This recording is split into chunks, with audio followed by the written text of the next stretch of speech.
In today's video, we're going to talk about, all right, this is getting weird. Let's try it one more time. In today's video, we're going to talk about, well, since this guy actually won't go away, I guess we're going to talk about who he actually is, but bonus points for anybody who can put his name and what he's famous for in the comments before we begin. It's okay, I'll wait.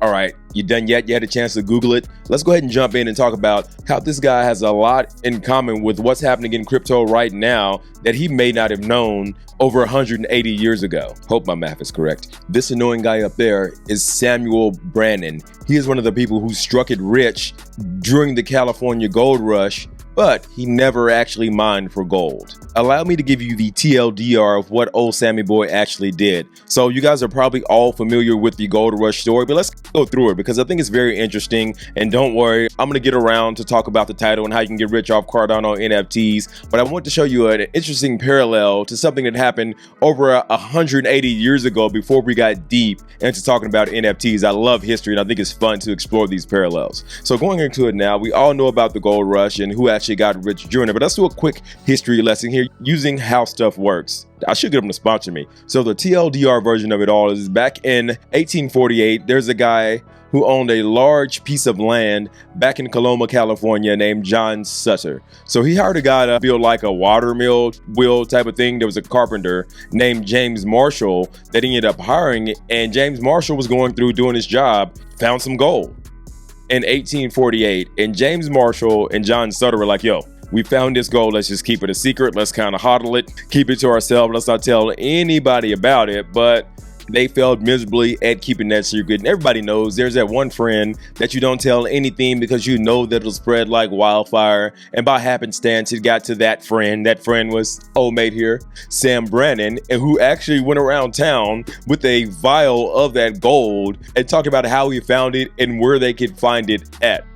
So what happened to John Sutter, the guy who actually owned the land? He ended up going bankrupt around 1852 because, as you probably have gathered now, everybody flooded that whole tract of land that he owned and basically sold his livestock and everything, prospecting for this gold and trying to strike it rich. But you know who didn't go bankrupt? It was our friend here, Sam Brannan. So this enterprising young man, what he actually did was he went in and said, I'm gonna buy up all the equipment, all the supplies that the miners or 49ers are gonna need to actually mine for gold. And this guy ended up striking it crazy rich just by being the person who sold the shovels or the equipment. So that's where that saying came from. In the gold rush, be the person who sells the shovels. Levi Strauss was there as well, and he was selling workwear and jeans and overalls to people that needed to work in the mine. So Levi's is still around today. At one time was one of the biggest companies, not doing as great right now, but still a household brand and is sold worldwide. Started during the gold rush, didn't mine for any gold, sold shovels, or in this case, jeans for the gold miners. So I think you guys at this point are picking up what I'm putting down. So if we go in here now and we talk about things that are more of this century, if we talk about things like rarible, things like Opensea, right? Things like Super Rare, and those companies who are actually going in and being a marketplace for people to actually mint and sell their NFTs. They're selling shovels in a gold rush. Let's go ahead and look at some examples of what Opensea has been able to do by selling those shovels in that NFT gold rush on Ethereum. So with Opensea, they may be going public soon. I don't know when, but I want to find out because I'm definitely going to be an investor when it pops up. I want to talk about some of their investors and some of the money they've been able to make. Let's go back a few steps. If you don't know what Opensea is, it tells us right here, it's the first and largest peer-to-peer marketplace for crypto goods like an eBay for NFTs, and it specializes on NFTs that are minted on the Ethereum blockchain. As you guys know, Ethereum has first movers advantage. The majority of NFTs and dApps, for that matter, are on the Ethereum blockchain. OpenSea allows you to trade those NFTs on their platform. Been around since about 2017. We're going to get back around and talk about some of the companies that Y Combinator has funded, but let's look at their funding history, right? Came around in 2017. They were able to raise over $2 million in 2018 in their initial funding round. Then they came back around in 2019, raised another $2 million. They came this year and raised $23.2 million, and that's based off all the volume that they did last year with all the projects that took off. That was off the back of that, 23.2. And then just now in June, they raised another $100 million. selling shovels. They didn't make any NFTs. They just sold shovels and built a marketplace to allow people to sell the NFTs on their marketplace. That's it. I want to talk about Y Combinator. So if you're a startup nerd like me, you probably know about Y Combinator, but I just want to pull up the YC Startup Directory and talk about some of the companies that Y Combinator is actually invested in. So not just Opensea. Look at this list. I ain't even got to read it because you guys know all these companies and they make some brilliant investments. So Airbnb, DoorDash, Coinbase, Dropbox, Matterport, Stripe, which is the payment system I use for some of my other businesses, Instacart, which I've used in the past, Reddit for Pete's sake. We don't got to look anymore. The list goes on and on and on and on. But what I'm telling you guys is that you want to be the person selling those shovels in a gold rush, right? Let me say it one more time for the people in the back who can't hear me. In a gold rush, be the person who's selling the shovels. And that's where I get to the topic of today's video. The rare opportunity that we have right now to be able to invest in companies that are minting NFTs on Cardano. You guys know I'm crazy bullish on Cardano. I think it's going to solve a lot of problems. It has a lot of practical use cases. I got a bunch of videos on it. Just click right up here to watch some of my videos on Cardano NFTs where I've talked about how to actually get in early on them. But I just want to talk about the huge opportunity that you have and how to sell shovels in a gold rush and talk about something that came across my desk yesterday. Shout out to my boy Frankincense, who knows that I'm keen on selling these shovels. So he actually let me know about CNFT.io. So if you watch one of my past videos that's still up above, I talked about CNFT.io because they're the first marketplace for CNFTs or Cardano NFTs. So here's a quick example of what the website looks like. So it has some pretty popular projects on here. I already showed you guys how to buy them. I encourage you still try to get in while you can because these prices are only going to go up after September. Not financial advice. This is just what I did. This is what I advise a bunch of my friends do as well. I think it's a smart move. We're jumping in and we're looking at those things that people aren't talking about. Cardano's going up like crazy. Me and my group invested early, so we're reaping those rewards. But if you did miss out, you can still get in on getting NFTs and seeing how far that's going to go up. It's been some crazy numbers. Like go back and look at what CryptoPunks and CryptoKitty started at and what those multiples look like on what you can actually make by just investing in the NFT projects. But if you want to go a little bit deeper and take it to another level and actually invest in the actual marketplaces, CNFT.io has actually released their coin, the CNFT token. And that's what we're actually talking about today. If we go in here now, and they actually dropped a new link yesterday called BetaDex. So if I click on BetaDex here, I can use ADA to buy CNFTs. I know I have a huge audience in America.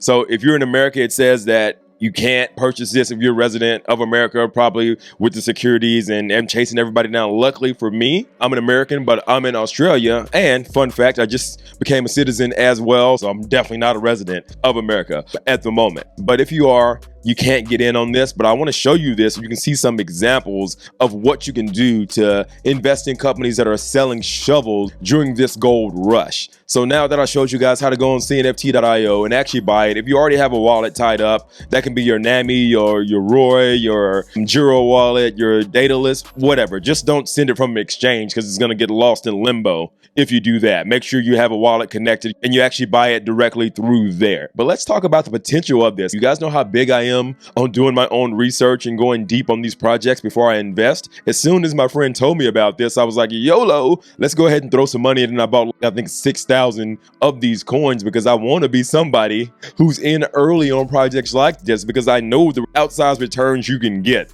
I can't even tell you how much it's worth right now. I don't care. I just know that I'm invested and I have a lot of them. The reason why I didn't do my due diligence is because I understand the trajectory that these projects can take.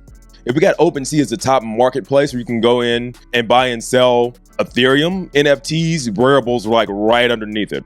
Let's actually look at the trajectory of something like a rarible, and that's the closest comp for me that I have for CNFT, being the only marketplace right now. The reason why this isn't financial advice is that I can be completely wrong about all of this. There could be tons of marketplaces that pop up and eat CNFT's lunch. But the thing I do know about them, they have first movers advantage. They have great projects already that are being sold on the marketplace. They have a great Discord and community. So they do have a bit of a head start on some other marketplaces that are going to spring up here in the next couple of months. So that's why I'm bullish on CNFT. But let's go back to the closest comparable. The thing I want to jump into straight away is the chart. We have it on the yearly chart here. So let's look at just a year ago, back in August. Then it was worth $1.20, right? Why was I not paying attention? I don't know what I was doing. I probably was drop shipping or doing something silly where I wasn't focusing on selling the shovels in a gold rush.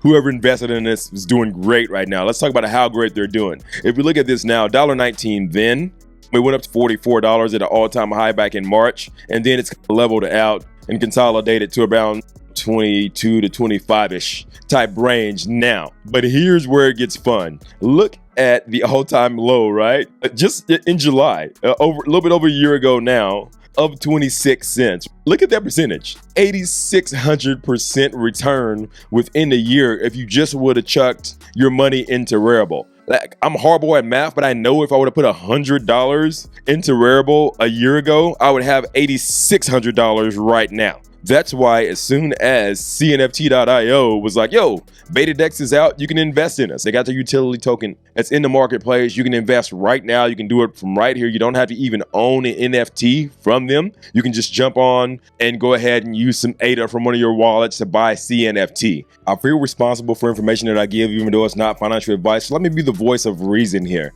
I absolutely hate CNFTs, tokenomics when I first look at it, but I'll talk about why I understand what they're doing. So if you guys have been watching the channel for a while, you know that I go in and I'll talk about supply and demand, and I'll talk about a project that's reaching their max supply is going to naturally put a lot more buying pressure on the token because of the scarcity of it.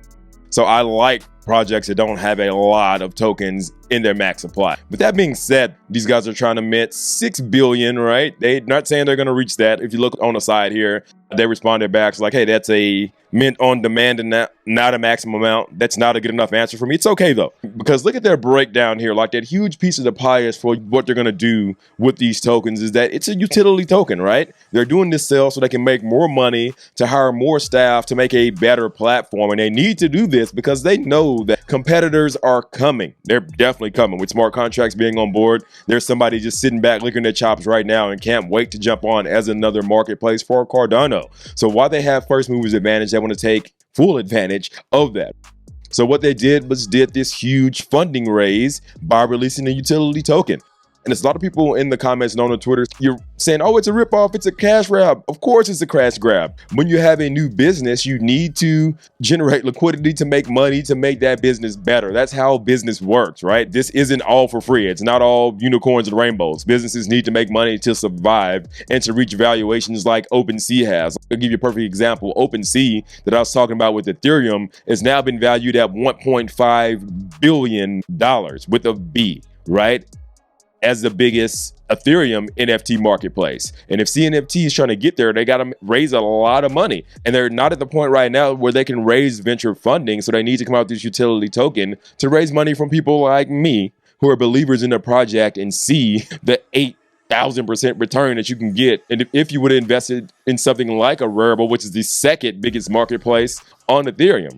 So normally if I was looking at a project and I showed the tokenomics and I was like, they're looking at doing 6 billion tokens in his initial release and they want to do a total of 45 billion. I'd be like, run away, because there's never going to be enough demand there to actually drive that price, right? When it comes to liquidity in terms of things, but that's okay. For these guys, I get what they're doing. They're trying to make some money so they can actually make the website and project better. They have already hit over 50,000 NFTs listed in a little bit over a month. This website only popped up around the 26th of June, I think, or 24th or 26th of June, and they're already got all this traction. So before the 20-whatever of June, there's no marketplaces for Cardano. After that, there's one, and that's CNFT. So they're being smart. They're trying to go ahead and capitalize on that first mover's advantage and do everything they can to actually keep it and be the go-to marketplace for Cardano NFTs because they understand the value of it. So I'll say it again, in a gold rush,